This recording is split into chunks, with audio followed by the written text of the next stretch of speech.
Good afternoon, everyone.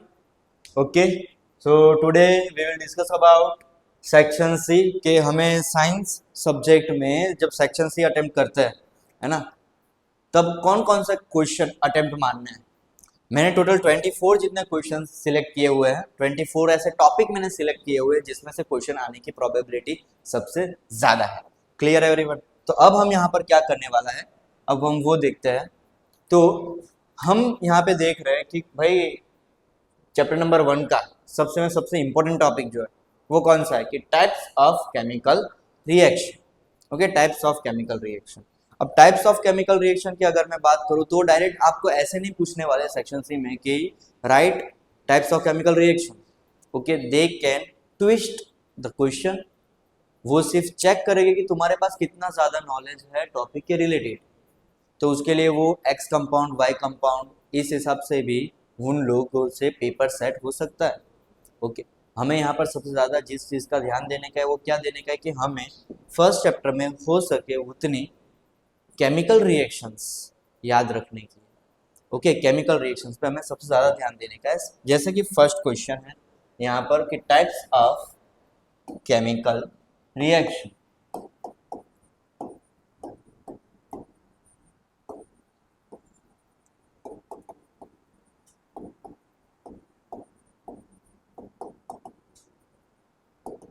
सबसे पहला type जो है वो है combination reaction. Okay, combination reaction. यहाँ पे एक टाइप की लव स्टोरी चल रही है अगर आप ये टाइप्स ऑफ केमिकल रिएक्शन देखो तो, है ना। कॉम्बिनेशन रिएक्शन मतलब कि भाई लव वव कर मत लेना, ये बस एक दिन के लिए पढ़ाने के लिए मैं सिर्फ बता रहा हूँ आप लोगों को।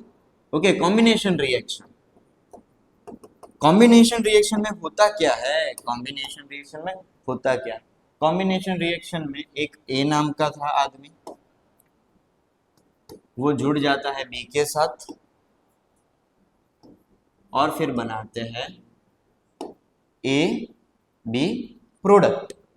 Okay, combination reaction when two reactants, ज्यादातर स्टूडेंट्स क्या लिखते हैं कि when two substance, when two compound.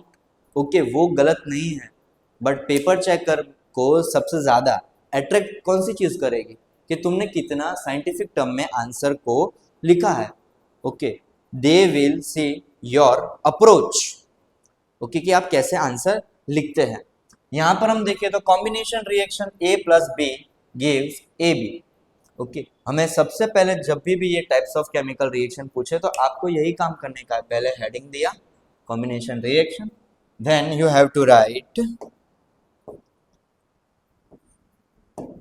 Journal form. Okay, जैसे कि हम मैथ्स की बात करें, कोई भी एक इक्वेशन होती है तो उसका एक जनरल फॉर्म होता है ना, a x square plus b x plus c is equal to 0। वैसे हमें यहाँ पे कॉम्बिनेशन रिएक्शन का भी जो जनरल फॉर्म है वो हमें यहाँ पर लिखने का है कि a plus B gives A B. Okay, a plus B gives A b. इसके बाद आप लिखोगे यहाँ पर उसकी डेफिनेशन कि क्या है इसकी डेफिनेशन।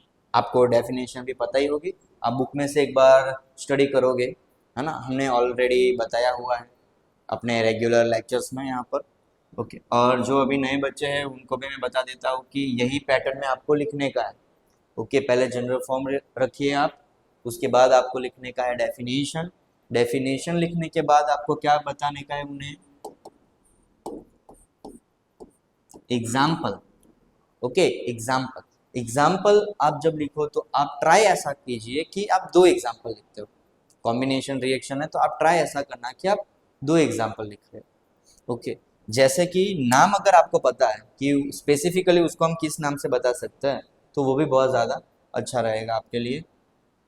जैसे कि burning of coal, burning of coal आपने लिखा, उसके बाद आप पेंसिल से रेड पेन, मतलब ये रेड कलर का जो मैंने अभी लाइन ड्रॉ किया है आपको वो पेंसिल से करने का। एक लाइन आप छोड़िए उसके बाद, and then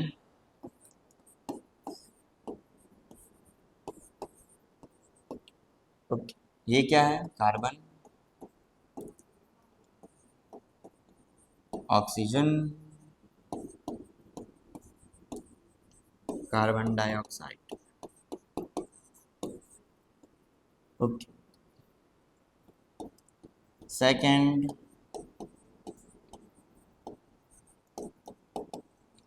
formation of water. वापस आपको पेंसिल से बताना है उन्हें कि देखो भाई मैं फॉर्मेशन ऑफ वाटर लिख रहा हूँ कॉम्बिनेशन में, H2 plus O2 give,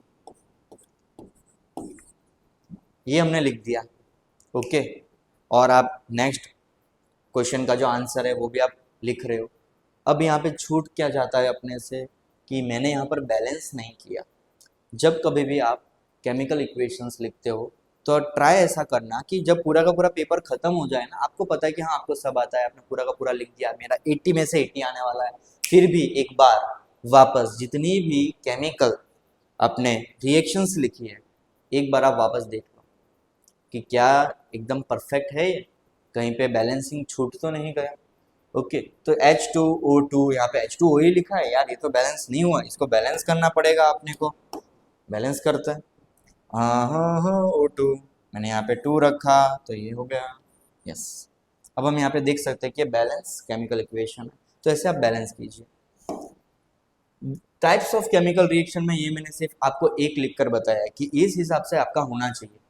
GF मतलब आपको पता है ना, जीएफ का मतलब जनरल फॉर्म, कैसे उसका हम जनरल फॉर्म लिखने वाले हैं, जनरल रिएक्शन क्या है कॉम्बिनेशन की। ओके, एंड देन डेफिनेशन कि उसका डेफिनेशन क्या है, उसके बाद एग्जाम्पल, उसके एग्जाम्पल आप ट्राई कीजिए ऐसे दो देने के, 2 एग्जाम्पल। फिर आता है कॉम्बिनेशन के बाद अपना दूसरा जो है वो है डिकम्पोजिशन रिएक्शन। डिकम्पोजिशन रिएक्शन बहुत ज़्यादा इंपॉर्टेंट है बिकॉज बोर्ड के एग्जाम में डिकम्पोजिशन रिएक्शन में से क्वेश्चन होता ही है। टाइप्स ऑफ डिकम्पोजिशन भी मैंने रखा हुआ है, ये 3rd नंबर पर, types of decomposition reaction. Okay, इसके पहले जब बोर्ड्स हुए थे तभी भी ये वाला क्वेश्चन आया था। सेकंड जो है, सेकंड टाइप वो कौन सा है,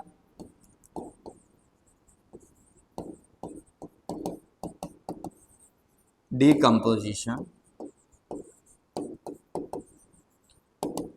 रिएक्शन। डिकम्पोजिशन रिएक्शन में भी आप सेम ही करेंगे। उसका जनरल फॉर्म कौन सा है आपको वो वाला बताना है। डिकम्पोजिशन में क्या होता है, कॉम्बिनेशन में जुड़े थे, ए और बी जुड़े थे, अब यहाँ पर इनका ब्रेकअप हो जाता है। ब्रेकअप हो गया भाई इन दोनों का, तू बिछड़न बिछड़न कहती है, बिछड़ गए यहाँ पे। अब ऐसे ही तो बिछड़ने नहीं वाले, कुछ प्रोसेस हुआ होगा इनके बीच में, है ना, बिछड़ने के लिए कुछ प्रोसेस हुआ होगा, तो वही जो प्रोसेस है वो आता है टाइप्स ऑफ डिकम्पोजिशन रिएक्शन। वो किस में आता है, टाइप्स ऑफ डिकम्पोजिशन रिएक्शन। जब सिर्फ ये वाला पूछा ना टाइप्स ऑफ केमिकल रिएक्शन, तब इसको हमें पूरा डिटेल में एक्सप्लेन नहीं करना है, यही फॉर्मेट रखने का है, जीएफ डेफिनेशन एग्जांपल, चलो खत्म, direct decomposition, GF definition example खत्म।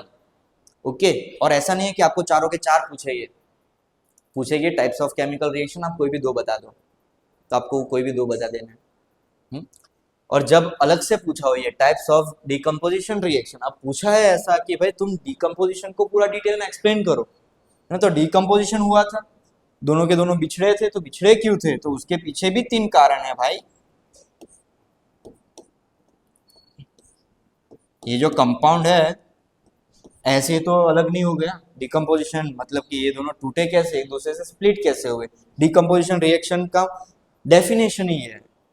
Okay, a compound, a reactant gets split up into 2 or more product is called decomposition reaction, is called decomposition reaction. Okay, decomposition में सबसे पहला आता है वो थर्मल, બંનેના છૂટાછેડા થયા છે એમનામ તો થાય નહીં, એને ગરમાહટ હોય એમના रिलेशનમાં। दूसरा जब झटके लगते हैं भाई, झटके मतलब क्या, झटके मतलब इलेक्ट्रोलाइटिक इलेक्ट्रिसिटी जब लगती है। और तीसरा सनलाइट, सनलाइट का हमारे पास क्या लिखना है, सनलाइट होती है फोटोन से। ओके, सनलाइट क्या है, फोटोन से यहाँ पे नाम क्या पड़ा है, फोटो लाइटिक, फिर यहाँ पे decomposition reaction, decomposition reaction, decomposition reaction. Okay, अब इसमें भी आपको दो दो एग्जाम्पल अगर आते हैं तो बहुत अच्छा। जब हम स्पेसिफिकली सिर्फ इसकी बात करें तब नहीं आता, तो जो अपना टेक्स्ट बुक का एक एग्जाम्पल है वो आप लिख दो, वो भी बहुत अच्छा, वो भी चलेगा। ओके, तो thermal decomposition reaction, electrolytic decomposition reaction and photolytic decomposition reaction. अब यही वाले क्वेश्चन में से अगर मैं इसी क्वेश्चन की बात करूँ तो इसके अंदर और एक बनता है। क्या है कि अगर आप 2 साल पहले का पेपर देखोगे तो आपको पता चलेगा कि फोटोलाइटिक डिकम्पोजिशन रिएक्शन 3 मार्क्स में पूछा था, सेक्शन सी का आई थिंक फर्स्ट क्वेश्चन ही था। ओके, फिगर दे दिया था जैसे कि अपने बुक के अंदर आपको पता हो तो एक विंडो है, विंडो में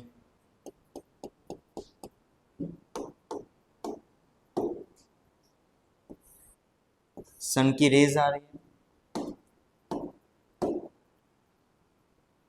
एक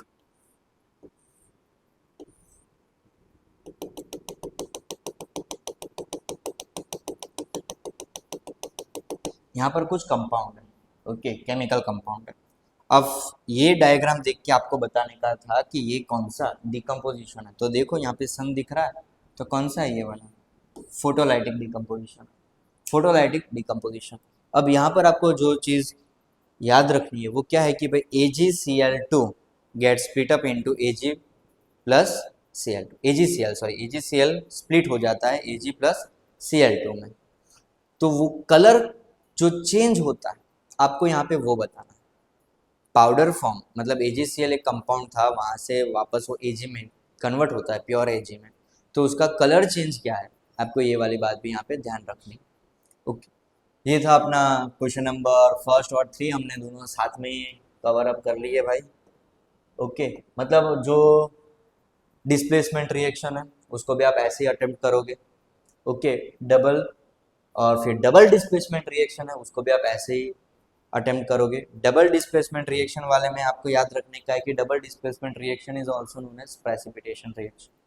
ओके, मतलब डबल डिस्प्लेसमेंट रिएक्शन में प्रेसिपिटेट होता है, डबल डिस्प्लेसमेंट में प्रेसिपिटेट होता है। उसका मतलब ऐसा नहीं है कि आप हर जगह पे डबल डिस्प्लेसमेंट दिखे प्रेसिपिटेट प्रेसिपिटेट आप लिखते रहो। अगर इनसॉल्युबल सब्सटेंस आता है रिएक्शन में तभी हम उसको डबल डिस्प्लेसमेंट कहते हैं। ये आपको बात खास ध्यान रखने की है।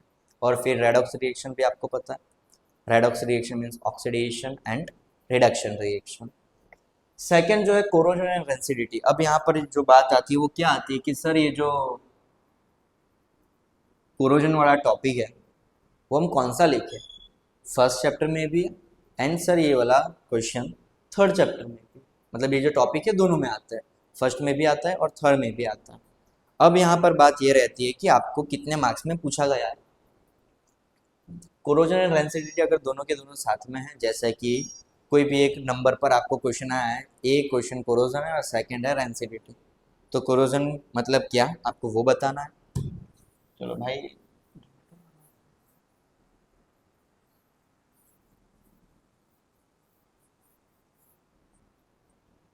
सेकंड नंबर की हम बात अभी कर रहे हैं।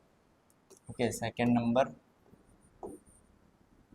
उसमें आपको पहला दिया था कि व्हाट इज कोरोजन।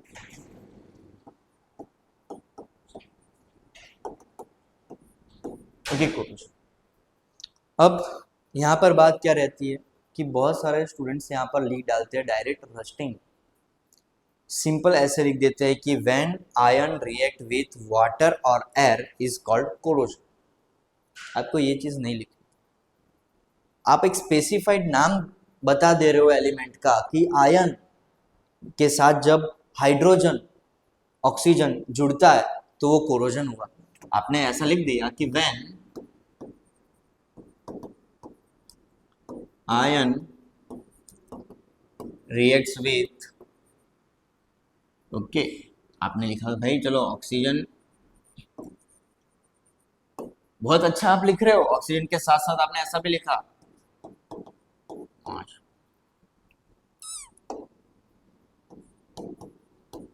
माशा। etc. is called corrosion. तो फिर बेचारा सिल्वर कहाँ जाएगा, कॉपर कहाँ पे गया, है ना। वो तो जैसे कि कोरोड होते ही नहीं है भाई, हम तो अजय अमर है, हम तो कोरोजन हमें लगने ही नहीं वाला। ऐसा नहीं हमें रखना है, यहाँ पे हम वैन आयन नहीं लिख सकते, हमें यहाँ पे यही चीज लिखने की when metal. Okay metals, when metal reacts with oxygen moisture और आता है एसिड। ओके एसिड, और ऐसा नहीं कि जैसे ही हम खुले में छोड़े और फट से कोरोजन लग जाए, नहीं, ये बहुत ज्यादा लॉन्ग प्रोसेस है। हम जैसे ही आयन को एयर के साथ रखते हैं, मैं अगर खुला छोड़ दूंगा तो उसमें कोरोजन डायरेक्ट नहीं लगता, ये लंबी प्रोसेस है। ओके, तो वो आप टेक्स्ट बुक में एक बार ध्यान से देखिए। सबसे पहले आपको जो लिखने का है वो क्या लिखने की, प्रॉपर डेफिनेशन लिखनी है। डेफिनेशन कभी आप बना के नहीं लिख सकते, वो जैसे आपको दी है वैसे ही लिखना है। अब यही अपने बोर्ड का नियम है, तो ऐसे हमें पालन करना ही पड़ेगा। संसार का नियम है भाई, जो है उसको वैसा ही रहने दो, तो डिफाइन को क्यों बदलनी। डिफाइन आप लिखो पहले इसकी, कोरोजन की। अब यहाँ पे ये वाला जो है ना, या फर्स्ट चैप्टर वाला जो है वो आप लिख सकते हो, फर्स्ट चैप्टर वाला। फिर आप क्या करोगे, फिर आप लिखोगे, ये तो फर्स्ट चैप्टर वाला, चैप्टर नंबर 1।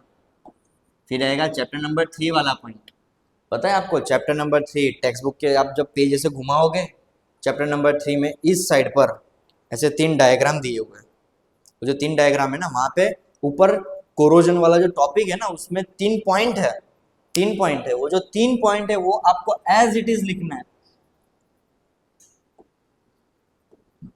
जब आप एज इट इज ये वाले पॉइंट लिखोगे तो पेपर चेकर को भी लगेगा, वाह भाई वाह, ये तो रॉबर्ट मूवी का चिट्ठी है, इसको तो सब आता है ना। इस हिसाब से आपको अटेम्प्ट करने का। और उसके बाद आप क्या लिखोगे कि भाई ये जो कोरोजन है उससे बचा कैसे जाए।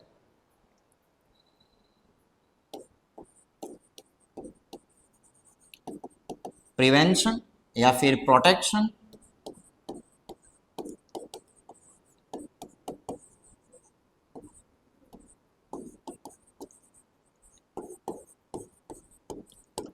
उसके पॉइंट्स लिख देने के, सब पॉइंट करके आपको लिखने के, जितने भी आते हैं आपको वो वाले, जैसे कि पेंटिंग हो गया,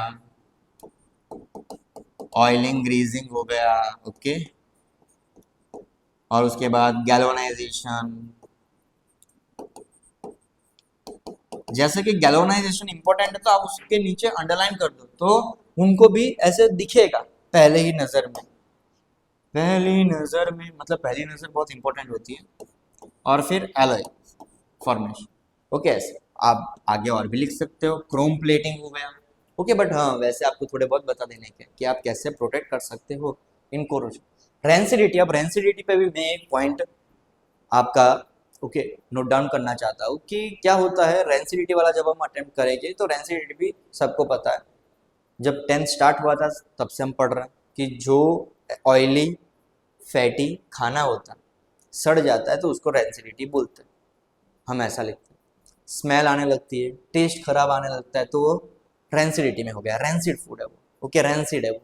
बट उससे अच्छा आप जब रेंसिडिटी लिखो तो जब आप डेफिनेशन लिखते हो ना, उसकी डेफिनेशन, सबसे पहली चीज डेफिनेशन, उसका आपको डिफाइन, आपको ऐसे लिख ही देने का, डिफाइन બે લાઈન, ઓકે, કે આપણે તમારે ખાલી લખી દેવાનું ડેફિનેશન। ડેફિનેશન એટલે હું પોઈન્ટ વાઇન્ટ નહીં લખતા, અહીંયા જે આપણી ડેફિનેશન આવતી હોય ને એ વેન મેટલ, ઓકે, એ રીતે અહીંયા પણ એ જ કે van oil and fat containing food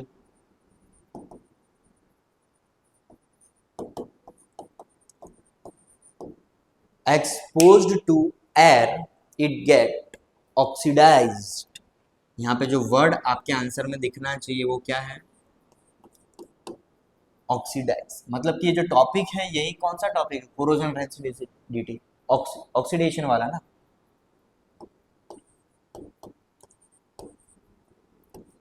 okay, oxidise word अगर उसको पहली 2-3 लाइन में दिखा रेंसिडिटी में तो उनको लगेगा कि यार इसने बराबर आंसर अटेम्प्ट किया है। तो ऐसे थोड़े बहुत की टर्म्स होते हैं, जैसे कि हम टैग की बात करें, हैशटैग, हम ऐसे हैशटैग ढूंढ ढूंढ के निकाल के डालते हैं पोस्ट में, वैसे ही आपको हैशटैग है ये आपके लिए, गैल्वेनाइजेशन, एलॉय। ओके, जैसे कि मैंने यहाँ पे बोला कि आयरन डायरेक्ट मत लिखना, है ना, मेटल्स लिखना, और उसके बाद ऐसे 3 पॉइंट बना के लिखना, ये आपके लिए हैशटैग है जो आपके मार्क्स इंक्रीज करेगा। लाइक्स तो यहाँ पे नहीं आएंगे बट मार्क्स आपके जरूर इंक्रीज होंगे। ओके, उसके बाद इसका भी प्रिवेंशन जो है कि हम कैसे प्रोटेक्ट कर सकते हैं रेंसिडिटी से, ओके, वो वाले आपको पॉइंट लिखने के हैं। रेफ्रिजरेशन वाला पॉइंट आपको पता होगा, नाइट्रोजन वाला आपको पॉइंट पता होगा, है ना, और एयर टाइट कंटेनर वाला आपको पॉइंट पता होगा, वैसे आपको लिख देने के। तो जब आप इस हिसाब से लिखोगे ऐसे, चैप्टर 1 डेफिनेशन, चैप्टर नंबर 3 की ये 3 पॉइंट्स, और उसके बाद प्रोटेक्ट कैसे हम कर सकते हैं, 1 2 3 4 5 अलग अलग आपने लिख दिए। पेज भी आपका थोड़ा बहुत ऐसे अच्छे से कवर हो जाएगा और दिखेगा भी अच्छा, है ना। तो आप कुछ इस हिसाब से अप्रोच रखिएगा। एक्सोथर्मिक एंड एंडोथर्मिक रिएक्शन, अब इसका डिफरेंस बिटवीन आता है।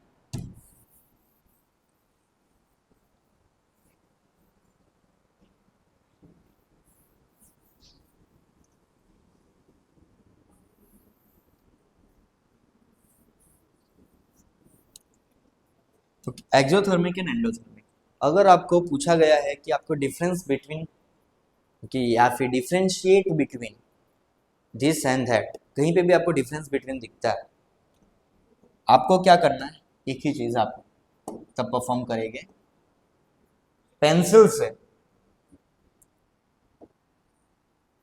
लाइन बनाओ, स्केल भी आपको लेके ही जानी है, यहाँ पे मेरे पास स्केल है नहीं, उसके लिए मैंने ऐसे किया। ओके, फिर एग्जैक्ट बीच में आपको देखना कि भाई एकदम सेंटर कौन सा आता है, वहां से स्ट्रेट लाइन बना दो।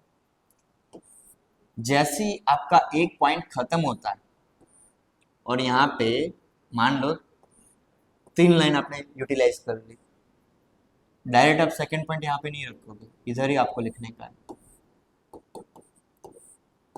और जब आप जब इसकी केमिकल रिएक्शन लिख रहे हो, केमिकल इक्वेशन आप बता रहे हो कि फॉर एग्जाम्पल, तो आपको ई डॉट जी डॉट, इधर भी E dot G dot 2 line नीचे आपको फिर लिख देने का है कि जो कुछ भी उसके एग्जाम्पल आते हैं। बहुत बार क्या करते हैं यहाँ पे स्टूडेंट्स लोग, फ्रीजिंग वाला पॉइंट लिखते हैं, बर्निंग वाला पॉइंट लिखते हैं, आइज वाला पॉइंट जो है अपना वो वाला, या फिर सिंपली रेस्पिरेशन लिख के छोड़ के आगे वाला बढ़ जाते। अब होता क्या है यहाँ पर कि आपने इतना बड़ा लिखा था, राइटिंग आपके बहुत बड़े बड़े राइटिंग है, और आपने यहाँ पे लिखा भी कैसे, एग्जाम्पल बोलकर रेस्पिरेशन, तो वो चेक ही नहीं कर पाएगा कि आपने एग्जाम्पल लिखा है कि नहीं। अगर आपने ये नहीं किया होगा तो बिल्कुल नहीं देखेगा। अगर आप डायरेक्ट ऐसा लिखते हो यहाँ पर इजी, ओके, पूरा का पूरा आपने पेज भरा था, नीचे लिख दिया इजी करके, तो वो चेक करेगा ही नहीं। आपको बताना पड़ेगा कि मैं यहाँ पे एग्जाम्पल इसका लिख रहा हूँ,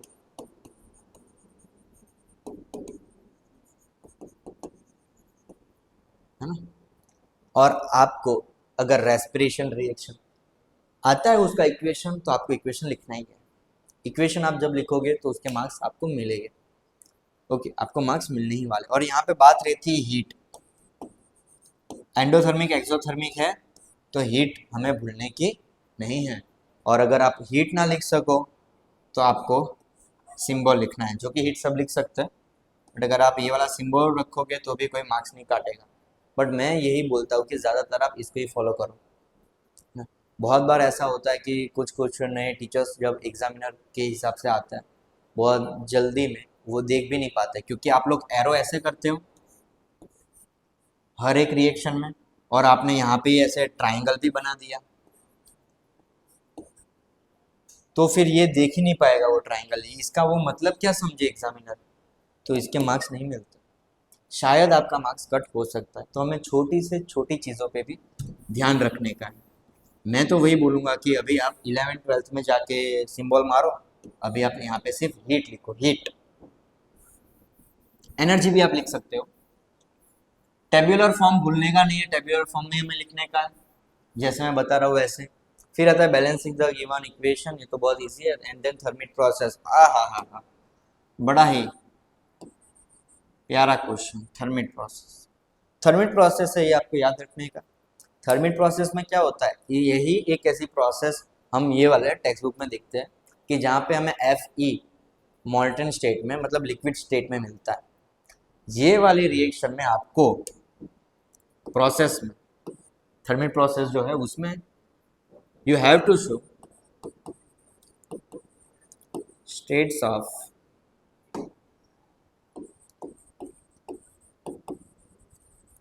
रिएक्टेंट एंड प्रोडक्ट। आपको रिएक्टेंट एंड प्रोडक्ट के स्टेट्स बताने ही बताने हैं थर्मिट प्रोसेस में। थर्मिट प्रोसेस में कौन कौन सी ऐसी इंपॉर्टेंट चीजें हैं जो आंसर के अंदर दिखनी चाहिए, अब मैं आपको वो बताता हूँ।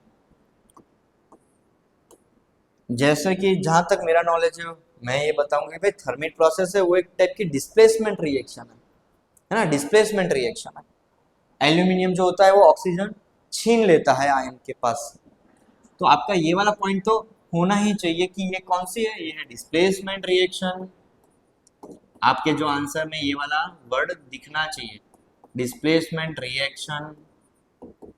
दूसरा जो की वर्ड है इसका वो क्या है कि ये जो डिस्प्लेसमेंट रिएक्शन है ये कैसी है, हाईली एक्सोथर्मिक है।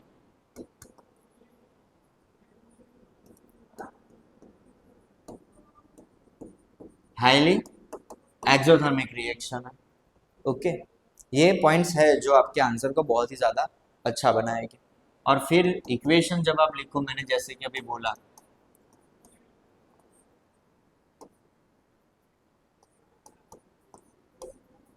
ये सब फिल इन द ब्लैंक्स है आपके लिए, है ना। बहुत हाई अमाउंट में हीट मिल रही है यहाँ पे। अगर आप नोटबुक या फिर आपका जो टेक्स्ट बुक है उसमें देखोगे तो एल लिखा है, लिक्विड फॉर्म में मिलता है। कौन सा, एफ। ओके, आयन यहाँ पर अपने को लिक्विड फॉर्म में मिलता है। ओके, इसका हमें खूब ध्यान रखना है। ऐसे जो सारे क्वेश्चंस होते हैं रिएक्शन वाले, उसमें आपको रिएक्शन में सबसे ज़्यादातर ध्यान रखने के कहीं पे आप एरो मिस ना कर दो। ओके, ये वाला जो एरो प्रोडक्ट और रिएक्टेंट को जो अलग अलग करता है वो मिस नहीं होना चाहिए। प्लस की साइन है वहाँ पे आप माइनस या फिर आप साइन डालना ही भूल जाओ, ऐसा कभी मत करना। ओके, अब हम देखते हैं question number 7, physical property of metal and non metal. बहुत ही ज़्यादा पसंद है मेरे को और स्टूडेंट्स को भी होना ही चाहिए, या बचपन से पढ़ते आ रहे हो। ओके, कि क्या है physical property of metal non metal. अब यहाँ पर है ना, मैं आपको एक बहुत अच्छी बात बताता हूँ कि अगर ये पूछ लिया तो बहुत बार क्या अटेम्प्ट करते हैं कि पूरा का पूरा है ना स्टोरी लिखते हैं बच्चे। स्टोरी मत लिखो, जितना ज़्यादा लिखोगे उतना ज़्यादा आपको ही तकलीफ पड़ेगी, चेकिंग में ज़्यादा टाइम लगेगा उनको, मार्क्स पे डायरेक्ट इम्पैक्ट आता है उसका। इसमें भी आपको ट्राई क्या करने की कि टेबल फॉर्मेट में ही आप अपना आंसर रखो। सर टेबल फॉर्मेट वो कैसा फॉर्मेट, भाई देखो कैसा फॉर्मेट टेबल। यहाँ पे पहले आपको रखने का है properties, physical properties of metal and non metal ही है ना। यहाँ पे आप लिखो मेटल, ओ भाई भाई,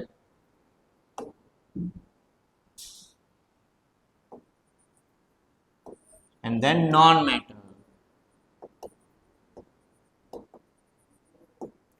जैसे आपको पता है जो जो प्रॉपर्टीज है वो आपको लिखती जाने की। प्रॉपर्टीज कौन कौन सी, तो लस्ट्रस, सबसे पहले तो स्टेट की बात करेंगे कि भाई कौन से स्टेट में मिलता है। ओके, हार्डनेस क्या है, आप ऐसे नंबरिंग दे दो। आपको मार्जिन भी पता ही है, यहाँ पे ऐसे मार्जिन होते हैं, यहाँ पे आप ऐसे नंबरिंग दे दो। नंबरिंग नहीं देना तो ऐसा कोई मार्क दे दो। आपने बता दिया क्या भाई, पहले तो मैं लस्टर वाली प्रॉपर्टी लिखूंगा, लस्टर लिखो दोनों का। स्टेट लिखूंगा तो भाई स्टेट लिखो, हार्डनेस होती है या नहीं होती है वो मेरे को लिखना है तो लिख दो भाई, आपको जितना आता है उतना लिखो। ट्राई ऐसे करना कि ये 3 मार्क्स के अंदर है तो आप 6 जितने पॉइंट कवर कर ही लो। Okay, and then calcination and roasting. Calcination and roasting की अगर हम बात करें, ओके, ये सिर्फ ऐसे 3 नहीं लिखने के, 6 लिखने के, बहुत सारे है भाई, लिख लेना आप, सब दमदार लोग हो तुम।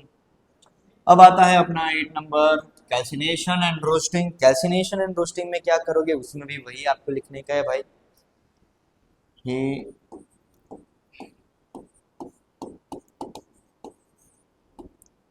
रोस्टिंग सेंटेंस फॉर्म में आप लिखने वाले हो मेरे को पता है, बट पहले आप ट्राई कुछ ऐसे कीजिए कि अगर ये वाला क्वेश्चन आए तो आप लिखो कि भाई रोस्टिंग में क्या चीज़ की ज़रूरत है। ओके, रोस्टिंग जो होता है वो किसका होता है?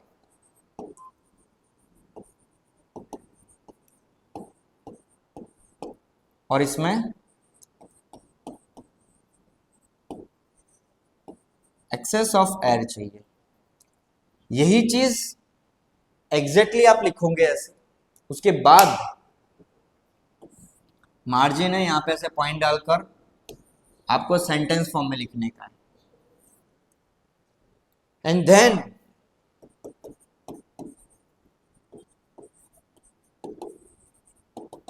आप यहां पर रिएक्शन बताओगे। ओके, रोस्टिंग और कैल्सिनेशन, कैल्सिनेशन भी इसी नंबर में पूछा है नीचे।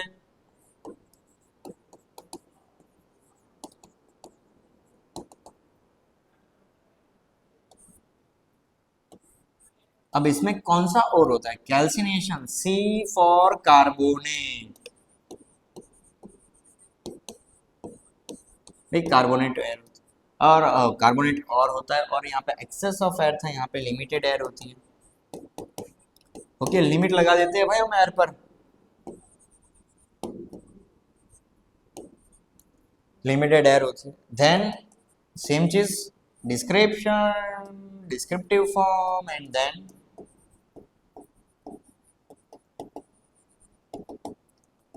रिएक्शन। Okay, reaction. अब ये रिएक्शन हमने लिख दी, दोनों में लास्ट में क्या आएगा कि मेटल ऑक्साइड आता है।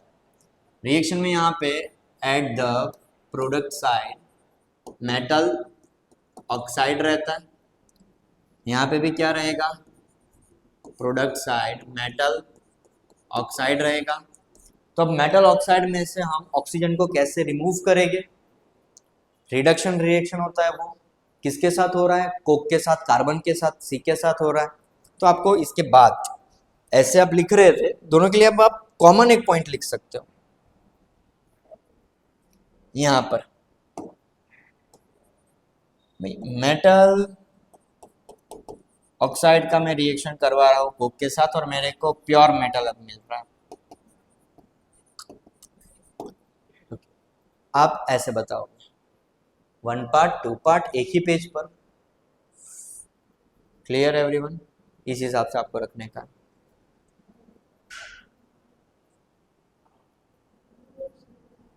फिर आता है इलेक्ट्रोलाइटिक रिफाइनिंग। इलेक्ट्रोलाइटिक रिफाइनिंग है, वो भी इंपॉर्टेंट है। इलेक्ट्रोलाइटिक रिफाइनिंग के लिए आपको सबसे पहले जितने में भी डायग्राम आता है ना, डायग्राम पेंसिल से ही करने का, पेंसिल से ही आपको करने का डायग्राम।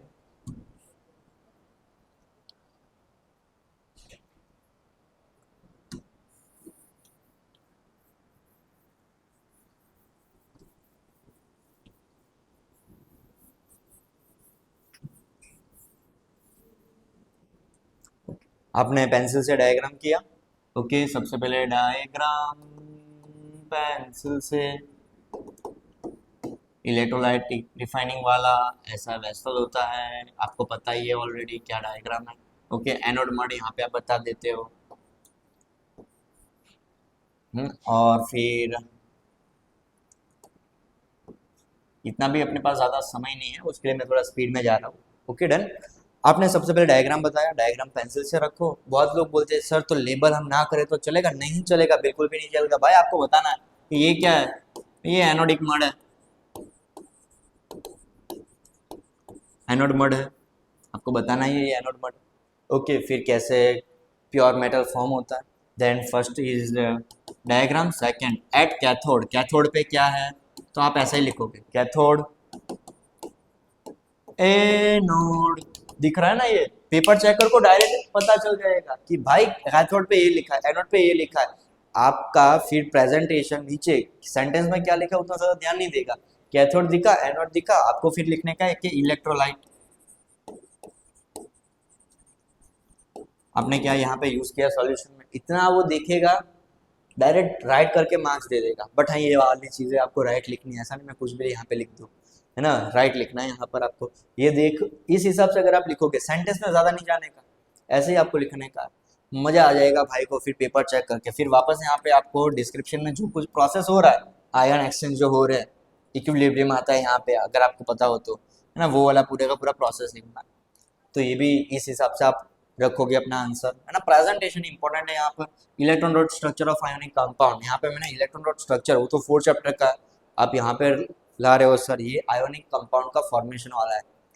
Na+Cl, NaCl बनता है ना, वो वाला। तो Na+Cl वाला जो है उसमें हम कैसे करेंगे, उसमें भी आप दो ऐसे पार्ट बना सकते हो। ये मैं कुछ तरीके बता रहा हूँ जो बाकियों के पेपर से आपका पेपर अलग बनाएगा। नंबर जैसे कि 10 नंबर वाला आयोनिक कंपाउंड हमें यहाँ पर बनाने का। अब हम बात करें आयोनिक कंपाउंड की, तो आप सबसे पहले आपने लिखना है आयोनिक कंपाउंड। आपने लिखा आयोनिक कंपाउंड। अब आयोनिक कंपाउंड बना कैसे होता है, मेटल नॉन मेटल, फिर पेंसिल से बहुत अच्छी सी बीच में से एक आप लाइन बना दो। यहाँ पे आपको मेटल ले लेने का है, METL मेटल, नॉन मेटल, मैंने मेटल यहाँ पे कंसीडर किया है सोडियम, सोडियम का सिंबल Na, क्लोरीन, क्लोरीन का सिंबल Cl। अब इसका एटॉमिक नंबर क्या होता है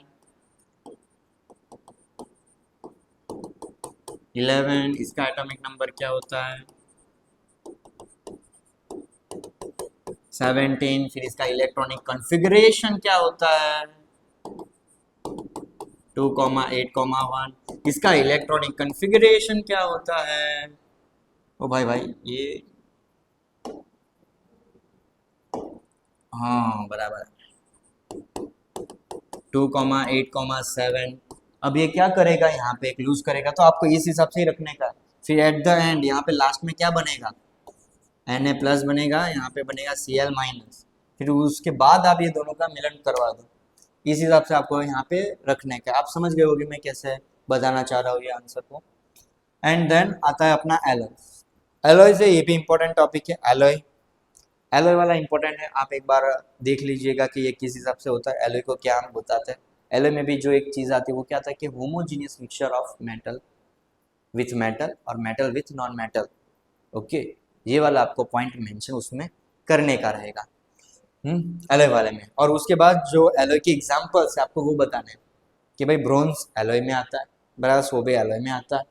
ओके, आपको वैसे बताना है। स्टील जो है वो एलॉय में है, तो स्टील किससे बना होता है वो आपको बताने का रहेगा। आप कोई भी एक एलॉय लिखते हो, नेम ऑफ एलॉय मार्जिन के पास, तो उसके बाद आपको ऐसे ही पॉइंट करके उसके कंटेंट क्या है, कंटेंट क्या है उसका। अगर आपको परसेंटेज पता है तो आप परसेंटेज भी लिख सकते हो उसके बाद ब्रैकेट में। ऐसे लिखोगे तो बहुत ही ज़्यादा अच्छी इफेक्ट आएगी आपके आंसर पे। एंड देन ब्रेन, ब्रेन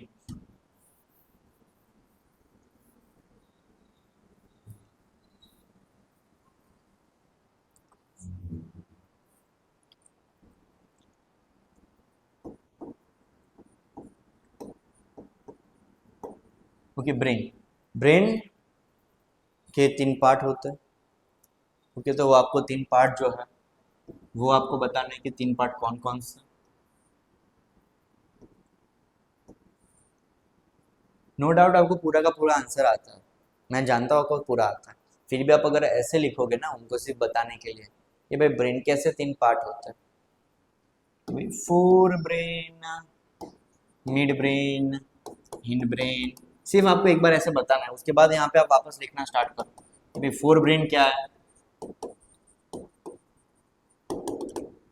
उसके बारे में आपको लिखने का है कि इसको फोर ब्रेन कहते हैं, the most complex part of our brain is forebrain. अब इसके फंक्शंस, तो ऐसे मैंने डॉट मार के फंक्शन लिखा, फिर एक लाइन लीव करके मैं वापस यहाँ पे जो जो उसके फंक्शन है एसोसिएट विथ हंगर, वो वाला मैं लिखूंगा। कॉम्प्लेक्स थिंकिंग में ये काम लगता है, वो वाला मैं लिखूंगा। तो कुछ इस हिसाब से आपका आंसर होना चाहिए। Same goes for mid brain and hind brain. Okay, तो इस हिसाब से आप सारे आंसर लिखोगे तो बहुत ही ज़्यादा अच्छा रहेगा। फिर है reflex action and reflex arc. अब यहाँ पे बहुत सारे बच्चे वो बता दें कि सर हम ये वाला क्वेश्चन आ गया तो हम लिखेंगे क्या। ज़्यादातर सबका दिमाग में यही एक चीज़ रहता है कि पूरा का पूरा पेज भरने का होता है, 1.5 पेज भरने के रहते हैं अपने को ये सारे आंसर्स में सेक्शन सी में। नो, ऐसा बिल्कुल भी नहीं है। आपके पास जो क्वेश्चन है शॉर्ट में ख़त्म हो रहा है तो शॉर्ट में ख़त्म कीजिए। जैसे कि आप पूरा का पूरा जो रिफ्लेक्स एक्शन एंड आर्क है फ्लो चार्ट के फॉर्म में आप बता सकते हो, इसको फ्लो चार्ट के फॉर्म में आप बताओगे, है ना। मैं यहाँ पे लिख देता हूँ फ्लो चार्ट। फ्लो चार्ट तो पता होगा ना क्या होता है फ्लो चार्ट। एक बॉक्स के अंदर आपने कुछ लिखा, ये पूरा जो प्रोसेस हो रहा है वो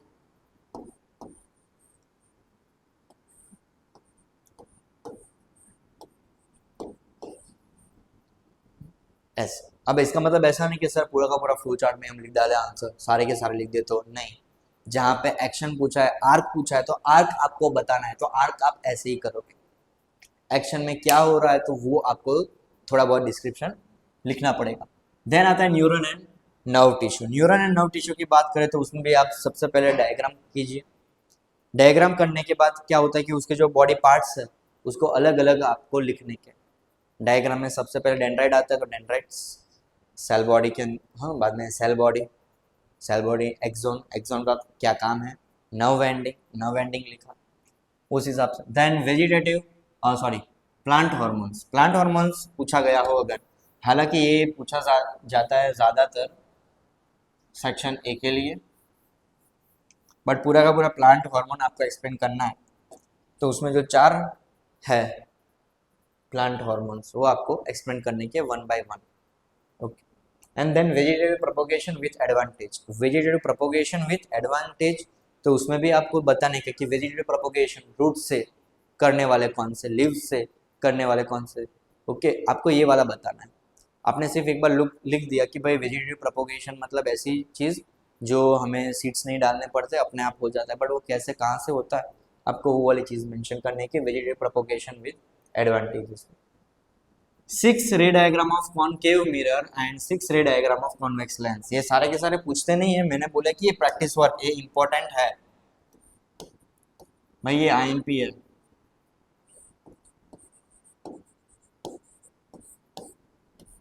ना, ये इंपॉर्टेंट है। आपको याद कैसे रहेगा कि कौन सा कहाँ पे कैसा आएगा। अगर एग्जाम के टाइम पे आप भूल रहे हो तो सिर्फ एक ऐसी लाइन खींच दो। मान लो ये मिरर है, लेंस है, कुछ भी है कुछ ये। लेंस की अगर हम बात करें तो मैंने जस्ट ऐसे ही रखा है, एफ सी, एफ सी। अगर मिरर पूछा है ये वाला पार्ट आने ही नहीं वाला, अगर लेंस पूछा है तो ये वाला पार्ट आएगा, अगर लेंस पूछा है तो ये क्या बन जाएगा,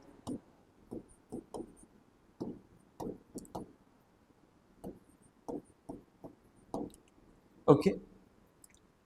ऑब्जेक्ट इंफिनिटी पे, इंफिनिटी इमेज एफ पर बनेगी, इमेज एफ पर बनेगी। अब ऑब्जेक्ट इंफिनिटी पर नहीं है, थोड़ा करीब आ जाता है, इमेज सी और एफ के बीच में बन रही है।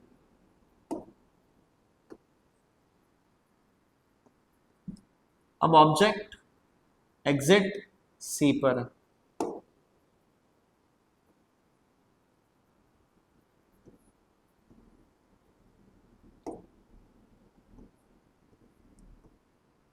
Okay. Third number, third number.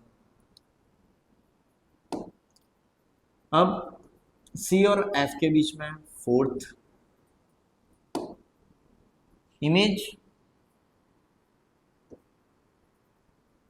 ये दिख रहा है ना ऐसे लंबा जा रहा है भाई, हाइट बढ़ाने की है, मैं धुआं चाले 4 नंबर। अब ऑब्जेक्ट मेरा एफ पर है,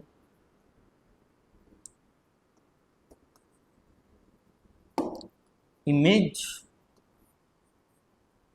बहुत बड़ी इंफिनिटी पर जाती है, dot dot dot dot dot dot.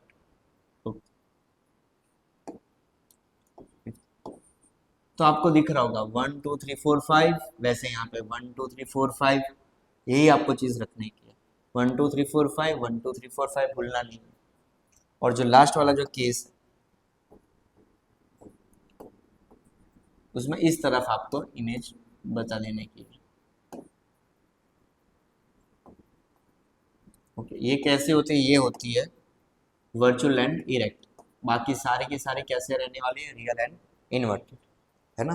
और आप देखो जैसे जैसे ये ऑब्जेक्ट इन्फिनिटी से नजदीक आ रहा है, इमेज दूर होती जा रही है।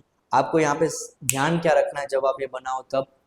साइज का दिख रहा है ना, यहाँ पे मैं साइज इंक्रीज करता जा रहा था इमेज पे, तो आपको इसी चीज का ध्यान रखना है कि कौन सा पॉइंट है उसमें इंक्रीज होगा या डिक्रीज होगा। सी पर होगा तो सेम। अब हमारा सी के अंदर है ऑब्जेक्ट, ओके, सी के अंदर है तो फिर इमेज बड़ा होगा, सी के बाहर है तो इमेज छोटा होगा। क्लियर? अब वैसे ही आपको रे डायग्राम ऑफ कॉन्वेक्स लेंस करने के है। देन जो आता है वो है refraction and laws of refraction with refractive index. यहां पर बात रहती है कि अगर 3 मार्क्स के अंदर रिफ्रैक्टिव इंडेक्स आ गया तो हमें क्या लिखने का है?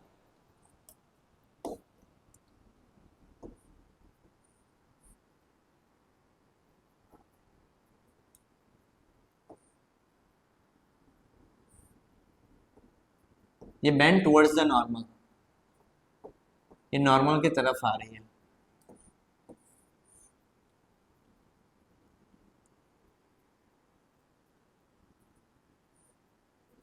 Bends away from the normal.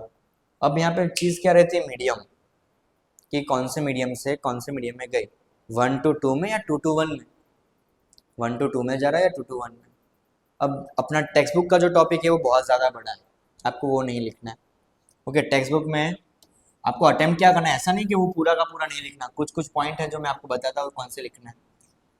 आपको पता होगा कि N2 1 वाला एक पॉइंट है, N1 2 वाला एक पॉइंट है, और एक सबसे ज़्यादातर जो मिस कर जाते हैं बच्चे, वो नहीं आप करोगे, वो है एब्सोल्यूट रिफ्रैक्टिव इंडेक्स।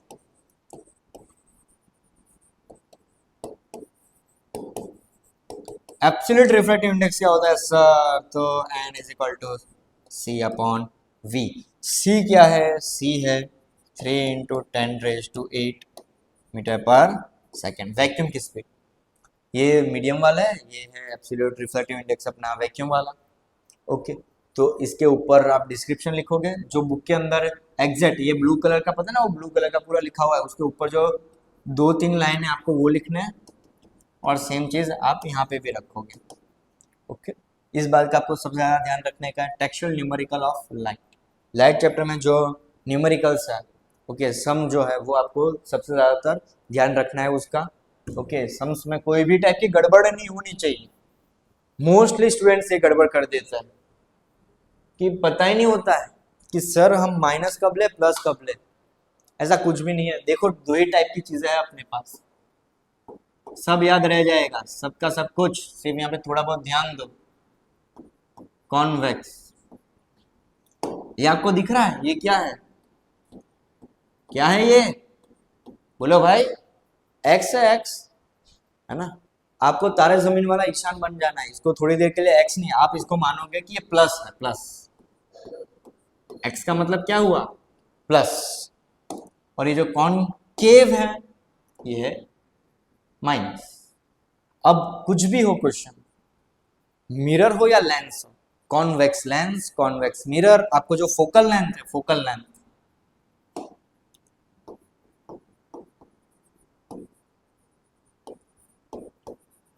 कॉन्वेक्स हो और फोकल लेंथ पूछा है तो आप करोगे कौन सा? प्लस। और माइनस कब आएगा फोकल लेंथ में? जब कॉनकेव हो, ओके, जब कॉनकेव हो। तो वही आपको चीज यहाँ पे याद रखनी की भाई फोकल लेंथ जो है